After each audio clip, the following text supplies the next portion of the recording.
नमस्कार जय जगन्नाथ। आज जो महा उपाय कहबी यह हूँ शिवपुराण कथा। यही उपाय को जदि आपण करुचंती तेबे निश्चय आपन को सफलता मिल। कौन यही महा उपाय? देवदेव महादेव को त्रयोदशी रे प्रति वर्षरे 24टी त्रयोदशी आसे। 12टी कृष्ण त्रयोदशी, 12टी शुक्ल त्रयोदशी। यही त्रयोदशी दिन आपण देवदेव महादेव को नील अपराजिता अर्पण करेंगे। माँ भगवती को मंदार फूल अर्पण करेंगे। आपण कौन करेंगे ना लाल चंदन सहित आपण अर्पण करेंगे नील अपराजिता एवं धला अपराजिता अर्पण करेंगे श्वेत चंदन सहित।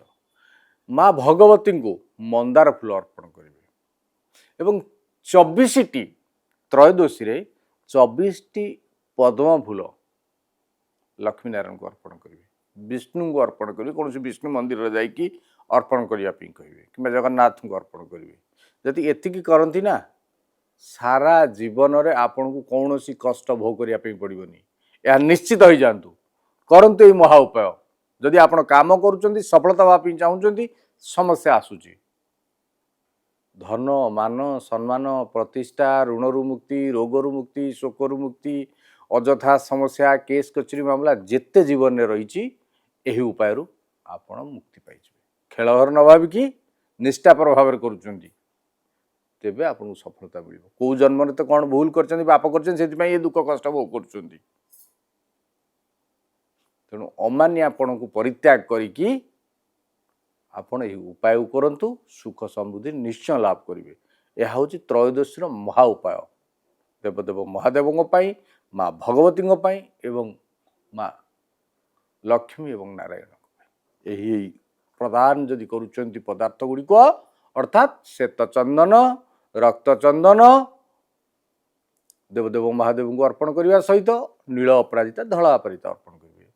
माँ भगवती को मंदार फूल अर्पण करेंगे से दिन लक्ष्मी नारायण कि विष्णु मंदिर रे आपण पद्म फूल अर्पण करेंगे। गोटे वर्ष करंतु निष्ठापर भाव करंतु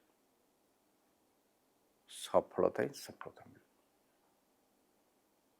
जदि किसी समस्या अच्छी तेबे आम व्हाट्सएप नंबर व्हाट्सएप करंतु जातक देखा चाहूँगी जातक समस्या रही कौन करेंगे आपंकर क्यारियर केमिति आपण सफलता लाभ करेंगे।